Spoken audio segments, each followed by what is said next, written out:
This is the Page Publishing Book Club. How you doing? I'm Alice Stockton Rossini. Imagine being happily married to someone much younger, never thinking they would pass before you.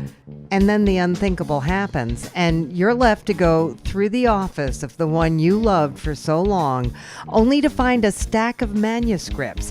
Bama Mile had no idea how much his wife was writing, and now almost 2 years after the day Beverly died, he talks about one of her books he decided to publish entitled The Spanish Tutor. Main character went down to Mexico in 1910. Her father was part owner of a silver mine, and he was losing a lot of money, and he decided to have his daughter from Philadelphia to call her down to Mexico City, and because he owed a lot of money to his partner, to an old fat guy, and not telling to the daughter what was his plan, and he invited her down. So the girl, 20 years old, 21, was under the impression that some young man she has to get married to, she didn't like it. And when she found out about what the real intention the father's was, having her actually sold her for the debt he owed to his partner, she rebelled, and that's when she tried to escape. But by the time the revolution, Pancho Villas and 1910, Porfirio Diaz was the president, he couldn't do it. So the only one she could trust, get quite friendly with, the tutor, who was a very polished, educated Mexican man in a very good family. And unbeknown to the Anne-Marie, he was in with Pancho Villa as an advisor. She was afraid that she's going to be caught, and eventually found Miguel, that's the tutor, and the two of them, they couldn't get out of the country. She went with him up to the north part of Mexico, and he started to participate, not just to advise Pancho Villa, but some of these murderous gang going around and robbing and killing and murdering.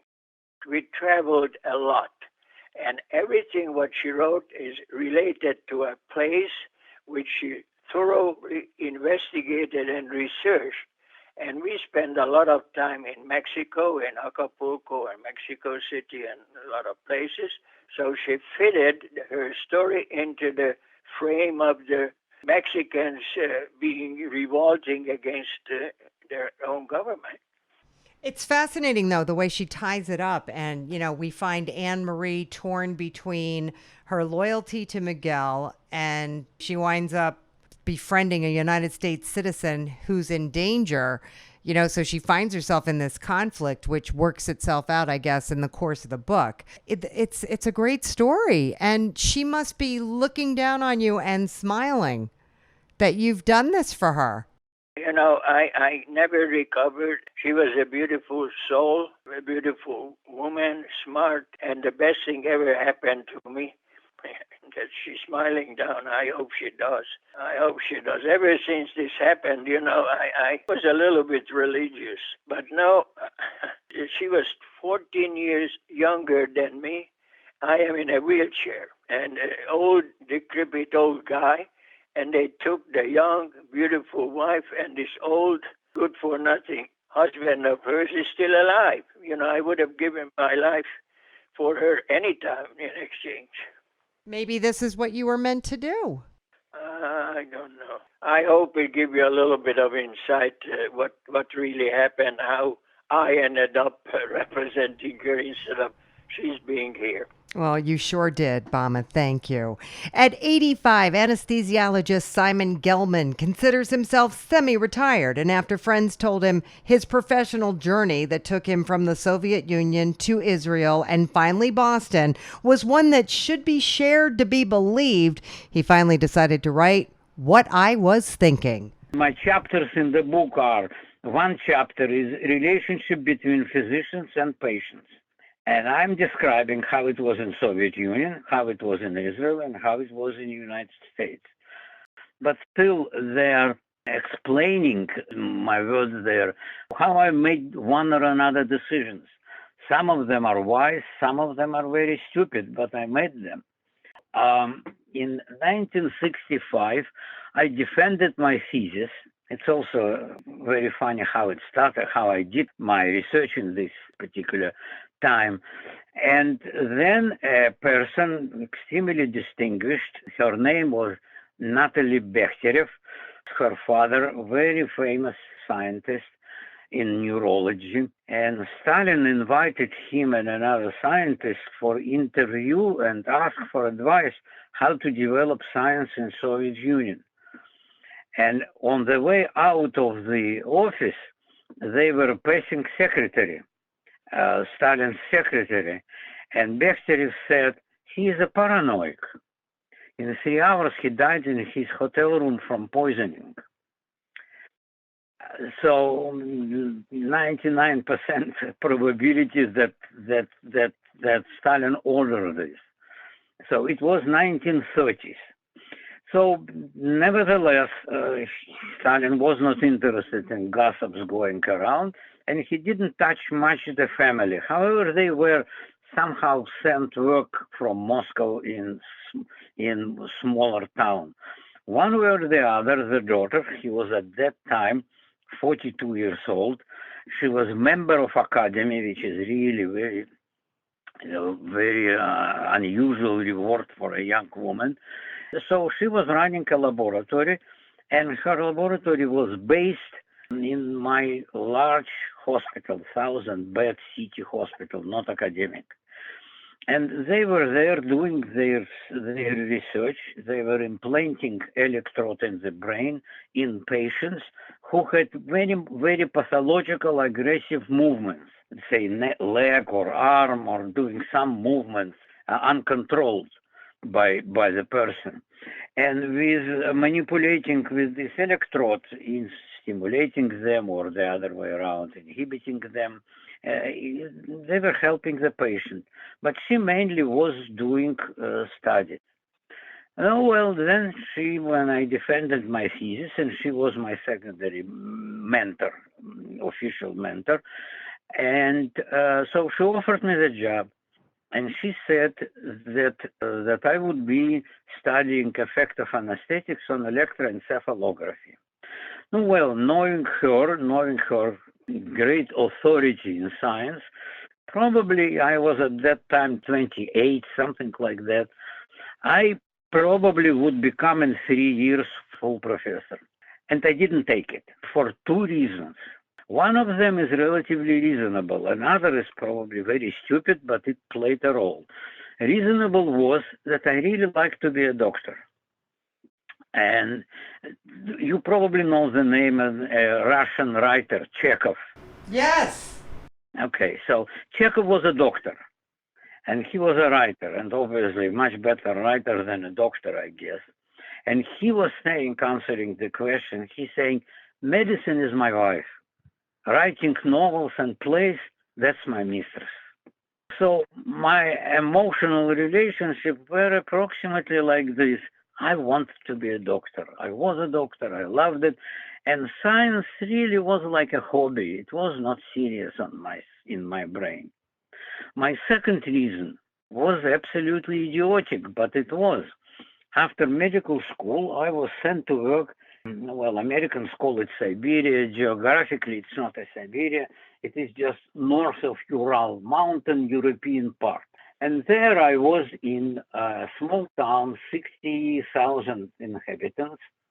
And half of them were former political prisoners, which was absolutely shocking to me. So realize Stalin died in 1953. In 1955, many people who were in concentration camps, like political prisoners, they were released and so-called rehabilitated. They had a paper that was saying that their arrest and their being in camps was by mistake, and they are normal Soviet citizens now. However, they were not. they couldn't leave this town. They wouldn't find anywhere right to live because it was needed, and they couldn't move, and so they were there, and they were my patients, and they were talking, and I was a good listener. And it was absolutely wonderful education to me, wonderful in terms of I just realized how horrible situation was at that time because they were not allowed to leave town simply because of that. They didn't want other Soviet citizens to know what was happening. So eventually you get out of the Soviet Union. Yeah, I left Soviet Union in 73. Came to Israel during so-called Yom Kippur War and remained there for 3 years and then was recruited in Metropolitan Hospital in Cleveland. And then Alabama, Birmingham. In Birmingham, I was 14 years. And now in Boston, they recruited me in Boston. And there I was for 20 years already. Amazing story, Simon. Not one you hear every day, that's for sure. Thank you.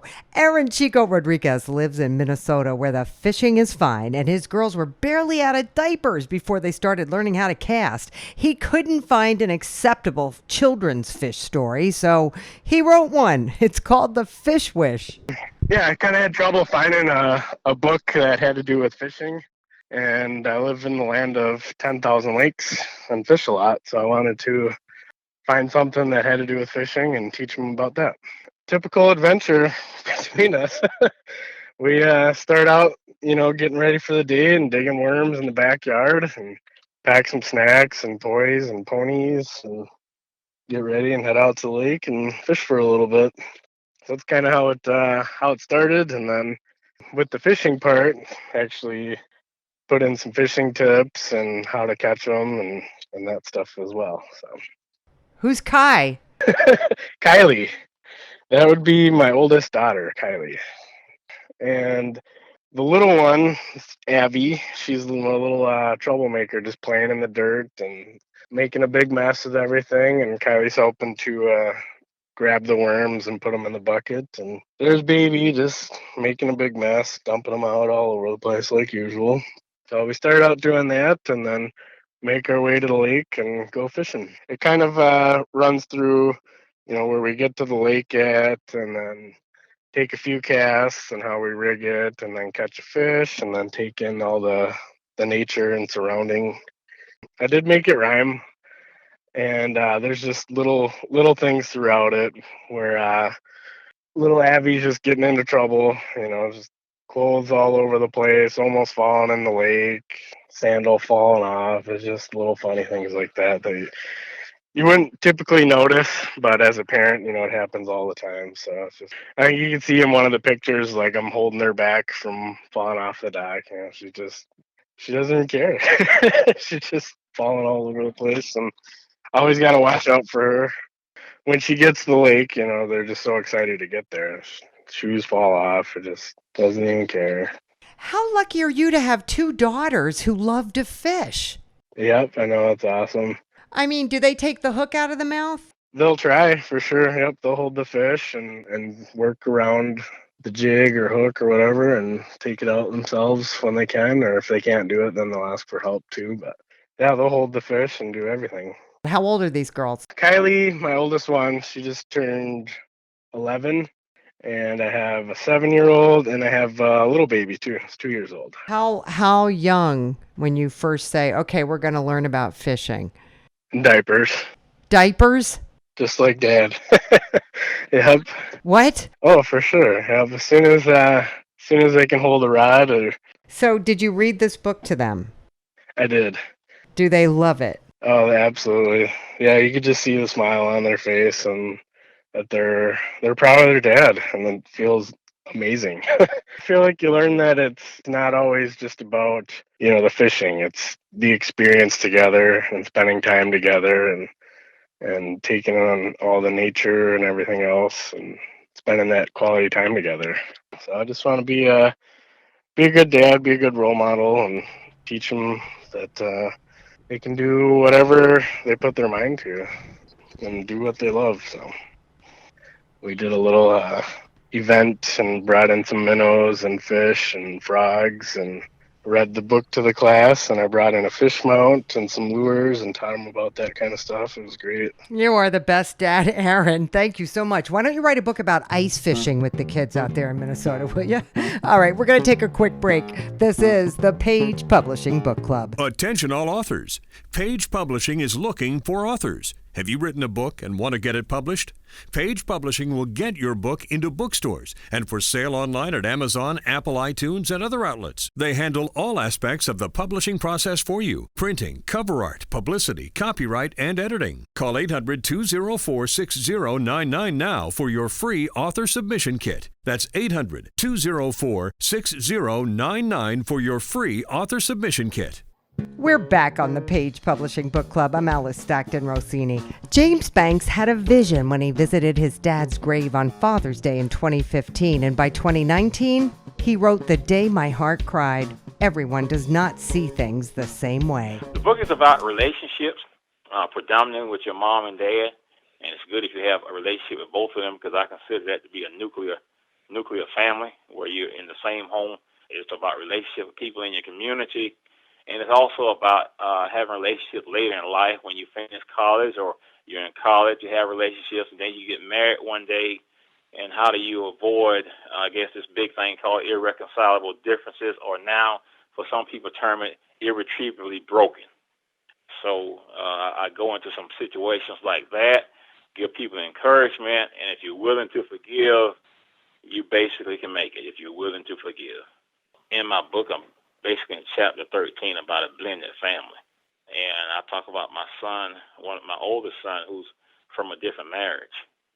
So I knew what it was like to have a marriage that you go to irreconcilable differences. But the main thing in my book is that if you are willing to work together and you're able to, make wise decisions as it relates to the children, and you're the adult, you can make it. But if you're not willing to make sacrifices or say, I'm sorry, I didn't mean it that way, you're going to go through a lot of useless drama that will cause a lot of conflict. So when you realize what the necessity of the relationship in your marriage and what it means to the children and what it means to you as far as getting along, you can really go a long ways in your marriage, and you don't have to go to the courthouse to have them help you resolve your problems. You can do it by yourself.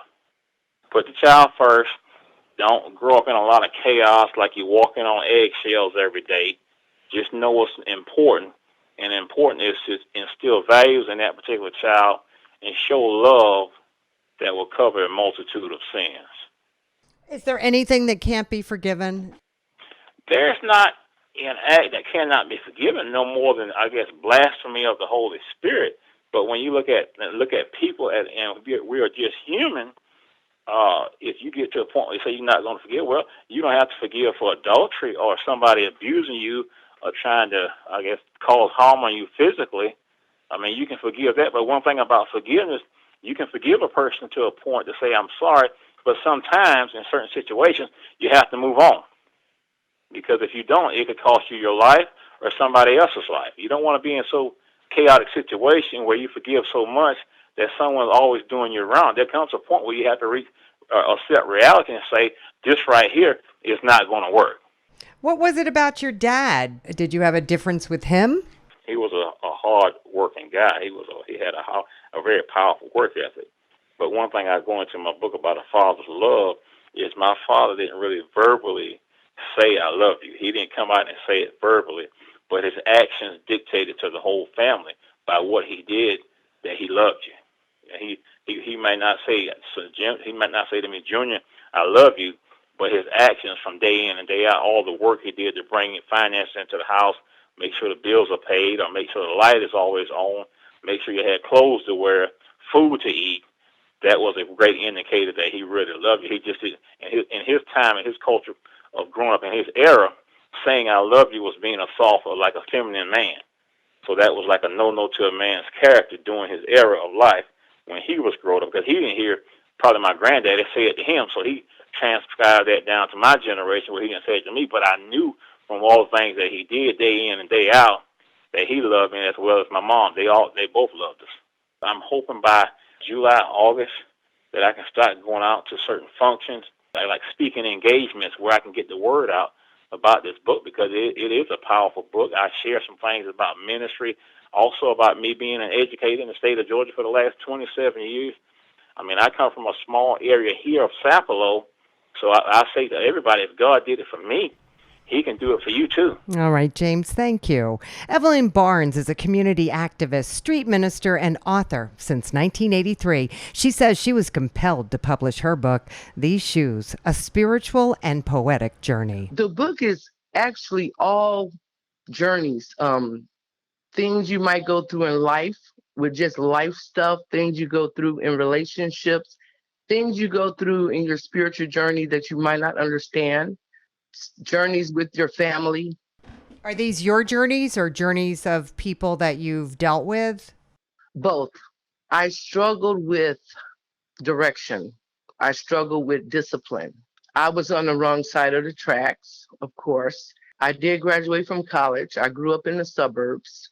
My mother died from AIDS. My grandmother had a heart attack when no one was home but me and her. I think I was in 6th grade.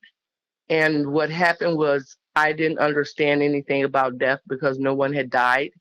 And so as a result, no one took me to counseling or anything. So I never understood anything about that.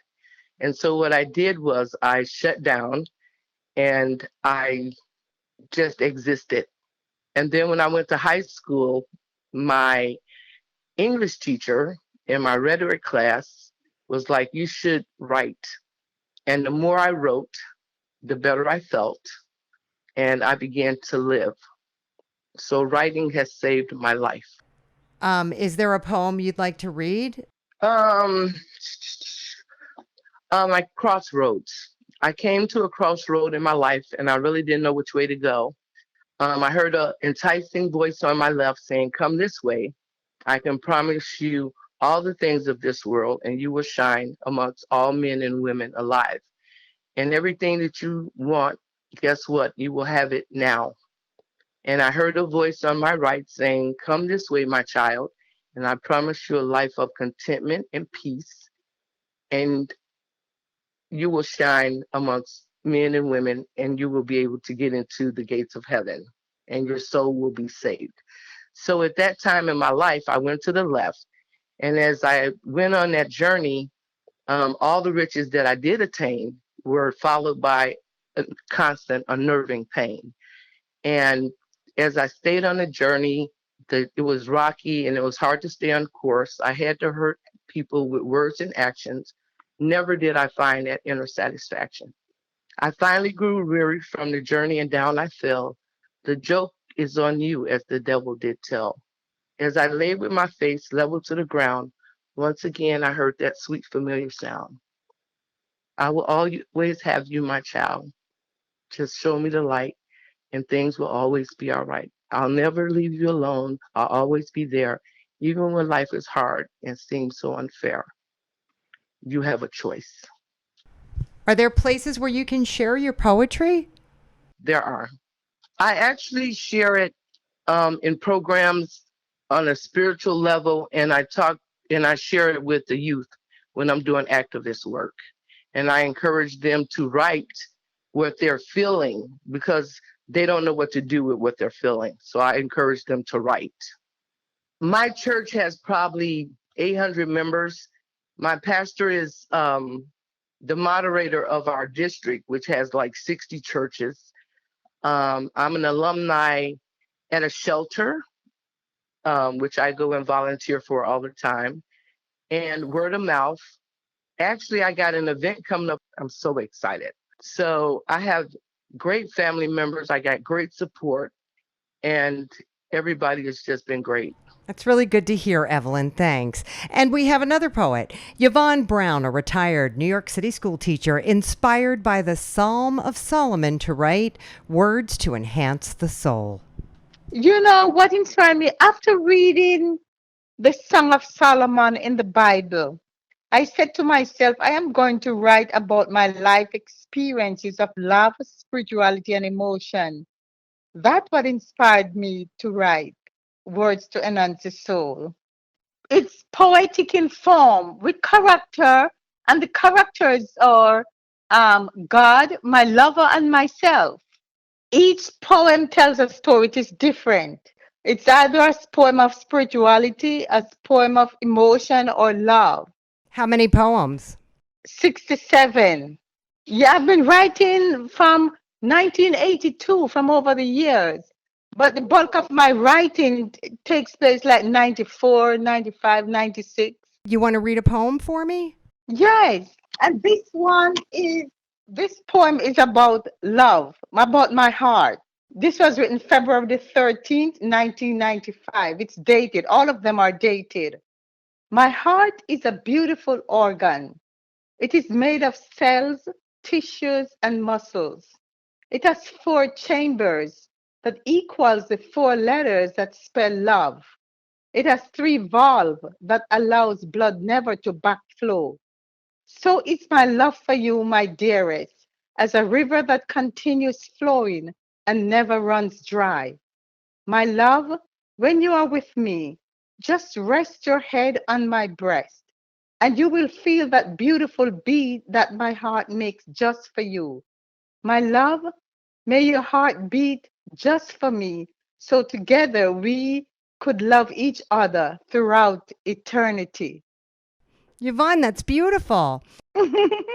Thank you. You have to go out and read this stuff. Are you going to do book signings in libraries? Yes, I should do that. I'm going to do that. Sign up with the library to do that. Are there any particular experiences that stand out for you that we're going to learn about through your poetry? Well, my what stand out for me is that Words to Nancy Soul. It's about my experience, and that is I wish the readers to recognize the universal emotion that I have experienced. It pertains to as a woman growing into myself. And I've written that in a society where certain thinking or expressions can be viewed as a taboo, this book dares to show readers how they can reflect on their experiences, whether in dreams or reality. All right, Yvonne, thanks to you. Thanks to all of our authors. Download the podcast at 710WOR.com. I'll catch you next time. I'm Alice Stockton Rossini.